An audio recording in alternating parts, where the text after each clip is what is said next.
Hello, in this video I will discuss a very basic problem in statistical mechanics. Actually, the video is originally intended for my students at the Universidad Complutense, and the problem I want to discuss today is the additivity of entropy, especially in the microcanonical ensemble. So by additivity we mean that if we have two systems, the entropy of the global system under some conditions must be, like with coupling and so on, must be the sum of the individual entropies of system 1 and system 2. This property is essential in thermodynamics. Actually, it is the property that allows us to define temperature or chemical potential, for instance. You can see my video on thermodynamics where I discuss all these issues. And in fact, if you use the Boltzmann definition of entropy, the famous formula K log omega, where K is the Boltzmann constant and omega is the number of microstates compatible with a given macrostate. Or in classical mechanics, where the phase space is continuous, we talk about the volume of the set in the phase space of microstates which are compatible with a given macrostate. Here, the key word is compatible with a macrostate. You can see also my video on Boltzmann explanation of irreversibility, where I discuss also this problem of macrostates, what is the definition of a macrostate. But once one defines a macrostate, the Boltzmann entropy is well defined. It's just the log of omega, where omega is the volume of the set in the phase space of compatible microstates. And with this definition, the entropy is immediately additive, because if you have two systems and now you specify a macrostate for the two systems, for the global system, this means that you specify the macrostate or the macroscopic variables of system 1 and the macroscopic variables of system 2. And this means that the total omega is going to be the product of the two omegas, because you have all the configurations of system 1 can be combined with any configuration of system 2, and then the total number of configurations is just the product of the two omegas. And then because of the properties of the logarithm, the Boltzmann definition of entropy is immediately additive. The problem is when you study standard statistical mechanics and you introduce the microcanonical ensemble, and in the microcanonical ensemble the entropy is defined as a function of the energy, and it's very similar, the formula, to Boltzmann formula, but here omega E is the number of microstates with energy E, or in classical mechanics is given by the integral of the Dirac's delta of E minus the Hamiltonian. This means that only microstates with energy E contribute to the integral, and this is not exactly the volume, but it's like the size of the set of microstates in the phase space with an energy E. Here we don't specify a macrostate, we just compute the number of states or the volume in phase space of the set of microstates with energy E. And when you consider two systems or a compound system, and you want to compute the entropy, the microcanonical entropy, then you have to compute this omega, and for this computation or this calculation, there is something called the composition rule, which is you can find in some books, and tells you that the omega of the total system is this product, which is the microstates or configurations of system 1 with energy E1, configurations of system 2 with energy E minus E1, but then you have to integrate over all possible values of E1. So in fact, in this formula, apparently we have a problem, because here the entropy that derives from these omegas clearly is not additive. So what is the problem with additivity, which, as I said before, is an essential property in thermodynamics? Well, you can see the difference between these two formulas. Here we are actually using the fact that the global omega is the product. But the difference between this formula and this formula is that here the energy of system 1 is not, can be anything. So, and implicitly when we use this one, I just said that this is the microstates compatible with a given macro state, as well as omega 1 and omega 2. But we are in fact, when we describe the macro state corresponding to system 1 and system 2, we fix the energies E1 and E2. So this is the number of microstates compatible with the macro state given by the fact that we have energy E1 in system 1 and energy E2 in system 2. So here we are specifying the energy of each system, whereas here we are keeping this energy free, and then we have to integrate over this energy. This is the big difference. So what happens with the additivity of entropy in the microcanonical ensemble? To discuss this issue, let me introduce an example, which is actually exercise 3.5 in my lectures. And the example is two gases in a box. They share the same container, so they are in the same box of volume V. And the two gases are distinguishable, so we don't have any problem with Gibbs paradox and so on. We can have like air, for instance, and this is air, and this could be oxygen with molecular mass M1, and this could be nitrogen with molecular mass M2. And we have N1 molecules of the first species and N2 molecules of the second species. So the problem asks to apply the composition rule to find the total entropy. Here we have the composition rule, and the energy, because we are in an ideal gas, the energy of each of the two systems must be positive. So E1, the energy of system 1, goes from 0 to E to keep the two arguments of the omegas positive. To solve the exercise, we need the omega of an ideal gas, and you can find this in many textbooks. This is if we introduce here H to make omega dimensionless and n factorial to avoid the Gibbs paradox, the volume of the set of microstates with energy E is given by this, and then if we plug in this expression into the composition rule, we get the cumbersome formula. Let's start. We have first h to the power 3n1 and n1 factorial. This is this factor for omega 1.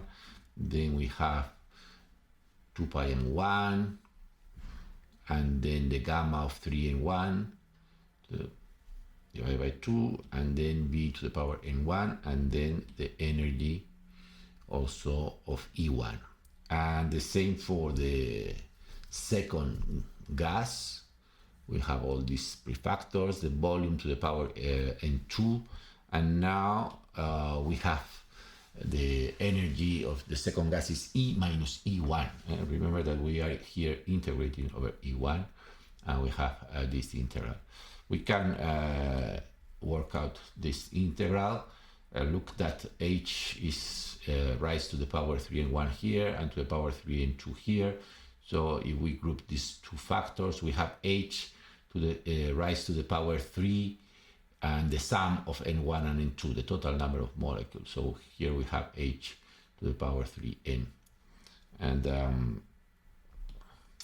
then we have the factorials, and also we can play this game with the 2 pi, which is raised here to the power 3 and 1 divided by 2, but not with the masses. The masses are n1 is raised to the power 3 and 1, and n2 is raised to the power 3 and 2 half. Then we have the gamma functions, and yeah, with the volume the volume is also raised to n1 plus n2 here. So we can write b to the power n. And then we have all the prefactors here. And then we have now the integral of the energies. Okay, this integral can be solved analytically. In the exercise 3.5, you have a hint on how to solve it. To write this integral in terms that one can, to write this integral in a form that one can look for in a book of integrals or in Mathematica, we divide by E here. We are going to change variable to E1 divided by E. So the fraction of energy which is in system 1. No, this is E1 divided by E. So to express all these terms, all these factors as a function of this E1 divided by E, here we divide also by E. Let me, yes, here we divide by E to the power 3 and 1/2 minus 1, and here we divide by E to the power 3 and 2/2 minus 1. So now, to compensate these denominators, we have to multiply by E. This E cancels with E, is E minus 1, and then we have E 3 and 1/2, E 3 and 2/2. So we have E to the power 3 and 1/2 minus 1. No, by multiplying by this factor and divided by this, then now we define this variable E1 divided by E. So we have here dx, and here we have x to the power 3 and 1/2 minus 1, and here 1 minus x, no, because E enters here, and this is 1 minus x. And now let me write this up. So here I have this factor, now 2 pi, now the masses, now the gammas, and now the energy to the power 3 and 1/2 minus 1, and then the integral with the change of variable. And now we have to look at the limits of the integral. When E1 is equal 0, x is equal 0, and so we write 0 here, and when E1 is equal to E, all the energy is in system 1, x is equal to 1 here, okay? So I have this integral. And now this integral is an integral that can be expressed in terms of gamma functions, as indicated in the exercise. Let me erase here, and now if you look in Mathematica, or if you look at this exercise, this is gamma of the first exponent plus 1, and gamma of the second exponent plus 1, and divided by gamma of the sum of the two exponents plus 2. So you see that this integral can be replaced by this, and now we see that the gammas cancel. So this cancels and this cancels. So now we can remove the integral and just replace these gammas by the sum, which is by the total gamma. And this is the omega of the two of the compound system. And now we can calculate the entropy. The entropy is the log of this quantity, and now we have approximately equal, because we are applying the Stirling formula. As usually we write nk times different logs. No, we have the log, for instance, here the log of the energy. Here we have 3/2 the log of 2 pi divided by h squared. And then if we neglect this minus 1 here, which is something that we usually do in the microcanonical ensemble, we have also the 3.5 logarithm of E. So we have this term.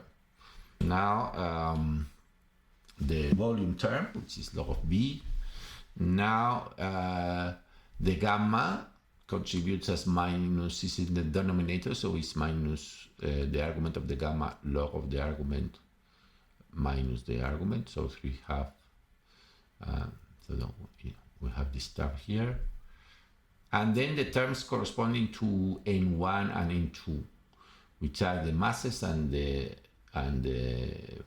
factorials, which can also be approximated by n log n minus n, as all we do in the Stirling approximation. So we have N1k, the k comes from the definition of entropy, and then we have N1, and then 3/2 log of N1, and then the factorial, which contributes as minus log N1 plus 1, and then the same for N2.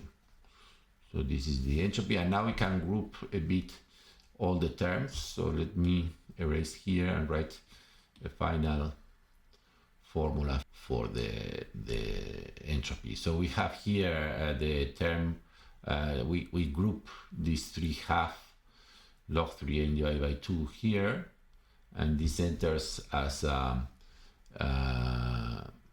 because of this minus, we have to multiply by 4 divided by 3n, so this, sorry, by 2 divided by 3n, so this is this 2 with this 2 makes 4, and then we have 4 pi e divided by 3h squared n. Then we have these terms n1k and n2k here, which makes nk, and this nk sums up with this 3/2, making this 5/2. And the rest of terms that we have to include is the log of volume, and the terms here of the mass and the log of n1. For the log of volume, let me split this into two terms, n1 log v plus n2 log v. So in this way we can write this term, n1 divided by n log of v n1 3/2 divided by. So we have this term for n1 and a similar term for n2. And this is a compact form of writing the entropy. I split the term log of b in these two terms because here you see that everything is intensive, no? n2 divided by n is intensive, b divided by n2 is intensive, and so on. And divided by n is intensive. So we see here that the expression between brackets is intensive. Okay. What about the Boltzmann entropy? Well, the Boltzmann entropy, now it depends on the energy in system 1, and it's just this product. It's completely additive, as we have seen before. So if you put the Sackur-Total formula, which results from taking the logarithm of omega here, you get this expression, okay? So now one can ask, what is the relationship between these two entropies, or are they completely different? And the answer is very simple. Here you are specifying E1. So this is the entropy for a macro state defined by the total energy, but also by the energy in system 1. And what we know is that if we want to calculate the equilibrium state, so let me now calculate the Boltzmann entropy at equilibrium, then in this equilibrium state, E1 does not take any value. It takes a specific value, which we call E1 equilibrium, which is the value that maximizes the Boltzmann entropy. So we have to calculate the equilibrium state. Remember that the entropy was a tool to calculate equilibrium states. So to calculate the equilibrium state, we have to maximize the entropy. And if the entropy is well behaved, we can calculate this by making the derivative of the Boltzmann entropy with respect to E1 equal to 0. So if the equilibrium value maximizes the entropy, this is the equation that the equilibrium value must satisfy. And then, if we calculate this derivative, you see that here we have e1 to the power 3 half. This contributes as 3 half n1k divided by e1. And now I have this other term where I see e1 here. So I have to make the derivative with respect to this argument. This is 3 half n2k divided by e minus e1 times, this is the chain rule, times the derivative of the argument, which is e minus e1 with respect to e1. This derivative is minus 1. And at equilibrium, this must be equal to 0. So here all the factors cancel, and then we end with this equation for the equilibrium value, which is very simple to interpret. This means that the energy per particle must be equal in gas 1 and in gas 2. It's a kind of version of or consequence of the equipartition theorem. And then you can solve this equation for E1 equilibrium, and it's that the fraction E1 divided by E, which is the fraction of energy in system 1, must be equal to the fraction of particles in system 1. Okay, so now if you replace here, which is the Boltzmann entropy for an arbitrary value of E1, you replace this E1 by the equilibrium value, you see that this term, for instance, is equal to E divided by N to power 3 half, and the same with this other term here. So if you calculate the Boltzmann entropy at equilibrium, it turns out that this Boltzmann entropy, when E1 is equal to the equilibrium value, it's exactly, we have done some approximations, 16 approximations and so on, but it's the microcanonical ensemble. So let's say that the Boltzmann entropy includes more information because it's telling you the entropy for arbitrary E1. And only when we evaluate this entropy in the equilibrium value of E1, we get the microcanonical entropy. So the microcanonical is kind of additive as well, if you like. All this can be generalized to arbitrary macroscopic systems. So if you have two systems in contact exchanging energy, and then the Boltzmann entropy, as we have seen before, is additive, take into account that we are defining the macroscopic state as the state where system 1 has energy E1 and system 2 has energy E minus E1. And in the microcanonical ensemble, we have this integral, so the entropy of the whole system is k log of the omega that it's obtained using this composition rule, which is a convolution of the two omegas. And this prevents the entropy to be additive.